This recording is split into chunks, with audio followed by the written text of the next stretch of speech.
आदरणीय dean sir, principal sir, अध्यापक गण व मेरे प्रिय मित्रों, सभी को मेरा सादर प्रणाम। सबसे पहले आप सभी को संविधान दिवस की अग्रिम बधाइयां। आप सभी जानते हैं कि संविधान, जो भारतीय संविधान है, वो 26 नवंबर 1949 को बनकर तैयार हुआ और 26 जनवरी 1950 को लागू हुआ। लेकिन जब संविधान बना तो उसमें बाबा साहब ने आरक्षण का प्रावधान रखा। वही आरक्षण जिसको लेकर बाबा साहब और सरदार पटेल जी में मतभेद उत्पन्न हुए, वही आरक्षण जिसको लेकर महात्मा गांधी और बाबा साहब में मतभेद उत्पन्न हुए। लेकिन जब मैं सोचता हूं कि आरक्षण सभी के लिए समान क्यों नहीं है, ये आरक्षण एक विशेष वर्ग के लिए क्यों है, क्योंकि हमारा संविधान मौलिक अधिकारों के तहत समानता का अधिकार प्रदान करता है। इसके बाद जब मैंने भीमराव अंबेडकर और आरक्षण को लेकर पढ़ा तो पता चला कि बाबा साहब आरक्षण को स्थायी नहीं रखना चाहते थे।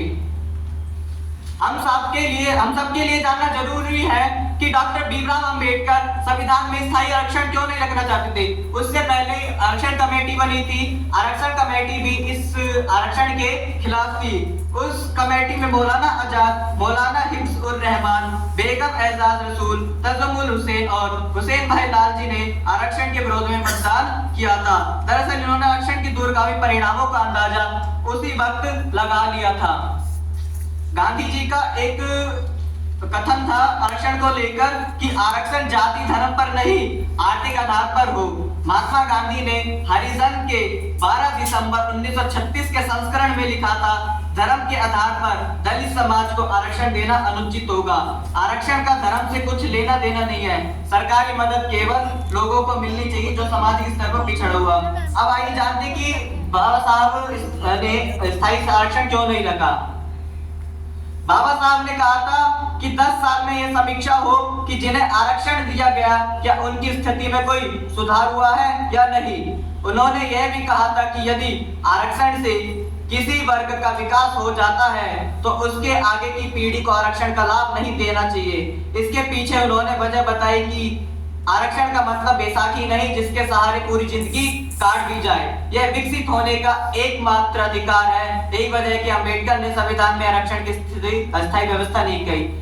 लेकिन उस 10 साल के बाद किसी भी राजनीतिक पार्टी, सरकार ने समीक्षा नहीं की। अगर मुझसे यही प्रश्न पूछ लिया जाए कि आरक्षण को खत्म कर देना चाहिए या नहीं, तो मेरा जवाब यही होगा कि आरक्षण को खत्म नहीं करना चाहिए, बल्कि इस आरक्षण को विशेष वर्ग से निकालकर गरीबों को देना चाहिए, दिव्यांगजनों को देना चाहिए, क्योंकि गरीब तो हर वर्ग में होते हैं, किसी जाति धर्म में नहीं। इसलिए मेरा मानना है कि इस आरक्षण को गरीबों को और दिव्यांगजनों को देना चाहिए। धन्यवाद। जय हिंद, जय भारत, जय संविधान।